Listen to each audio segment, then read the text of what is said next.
যেই বান্দা জান্নাতের মধ্যে যাবে, দুনিয়ার জমিনে সুকর্ম করেছে, নামাজ ইবাদত বন্দেগী করেছে, তাসবিহ তাহলিল জিকির আজকার করেছে, ওই ব্যক্তি জান্নাতের নিয়ামত ভোগ করবে, জান্নাতের মধ্যে প্রবেশ করবে।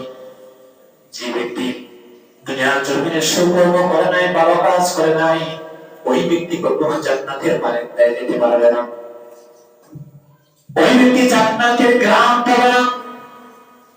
আমরা তো দুনিয়ার জমিনে সবাই লাভের জন্য পাগল, আরামের জন্য পাগল, সবাই কিন্তু আরাম চায়, কিন্তু বান্দা কিন্তু কেউ হাসতে আরাম চায় না, হালাল আরাম চায় না, সবাই চায় হারাম আরাম। তারা গুনার কাজ যারা করে, গুনার কাজের সাথে যারা জড়িত, যারা গুনার কাজ থেকে, এটার মধ্যে কিন্তু একটা আরাম রয়েছে। আর যারা ভালো কাজ করে, যারা মসজিদে এসে নামাজ ইবাদত বন্দেগী করে, তাসবিহ তাহলিল করে, জিকির করে, এটার মধ্যে কিন্তু একটা আরাম রয়েছে। দুইটার আরাম কিন্তু এক নয়। যারা ভালো কাজ করে, এটার আরাম যেমন দুনিয়াতে পাবে, মরার পরে পাবে, এটার আরাম থাকবে চিরস্থায়ী। যারা ভালো কাজের সাথে জড়িত, এটার আরাম থাকবে 1 ঘন্টা নয়, 2 ঘন্টা নয়, সামান্য নয়। যেমন দুনিয়াতে চিরস্থায়ী করে, এদের জন্য আরাম থাকবে, মরার পর আল্লাহ রাব্বুল আলামিন কিয়ামত পর্যন্ত জান্নাতের মধ্যে নিয়ামত ভোগ করবে। সুবহানাল্লাহ। আর হারামের আরাম একটু সামান্য। যারা জেনা করে, ব্যভিচার করে, বিভিন্ন পাপ কাজের সাথে জড়িত, অল্প সময় আরাম পায়।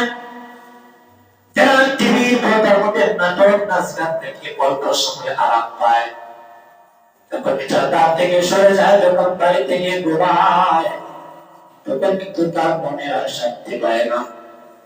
আর যেই বান্দা নামাজ রোজা আরামের জন্য পড়ে, যেই বান্দা নামাজ রোজা ইবাদত তাসবিহ তাহলিল জিকির আজকার করে, নামাজটা পড়লে পরে মনটা একটু পাতলা হয়ে যায়, শয়তানের কুমন্ত্রণা অন্তর থেকে দূরে সরে যায়। ওই বান্দা যখন আরামে গিয়ে ঘুমায়, বান্দার ঘুমটা আরামের হয়ে শান্তি লাগে। আর হারামের জন্য যারা আরাম, এটার জন্য শান্তি নয়। হালাল ভাবে আমরা যখন আরাম করবো, এটার মধ্যে শান্তি বেশি। যারা নিজের বউ তুই, যারা প্রক্রিয়া করে অন্য মেয়েদের পিছিয়ে দৌড়ে, সামান্য একটু সময় আরামের জন্য, কেউ দেখে বেড়ে প্রক্রিয়া যারা করে, মোবাইল দিয়ে কথাবার্তা বলে লুকাইয়া, ওই মহিলার সাথে যারা করে লুকাইয়া, কেউ দেখে বেড়ে একটু সময় আরাম করে, অথচ তার জন্য হালাল স্ত্রী যা আল্লাহ রাব্বুল আলামিন তার জন্য হালাল করে দিয়েছে, তার জন্য 24টা ঘন্টা তার জন্য হালাল। স্ত্রীকে সে ভোগ করতে পারবে, স্ত্রীর সাথে আনন্দ উল্লাস করতে পারবে।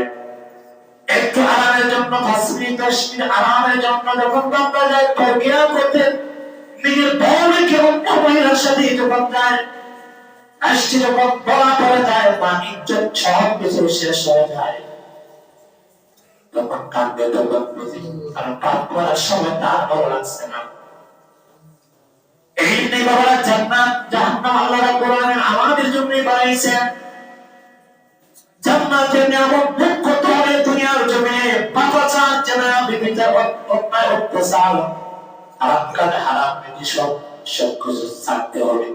পরে যুবকের দল, আজকে তুমি হারাম নিরসন করে ঘন্টার ঘন্টা মোবাইলে বিভিন্ন মহিলার সাথে তুমি কথা বলছো, এটার জন্য প্রত্যেকটা সেকেন্ডে সেকেন্ডে শ্বাস প্রশ্বাসে তোমার আমল মধ্যে আল্লাহ রাব্বুল আলামিন কোরআন এর এটার জন্য আরাম।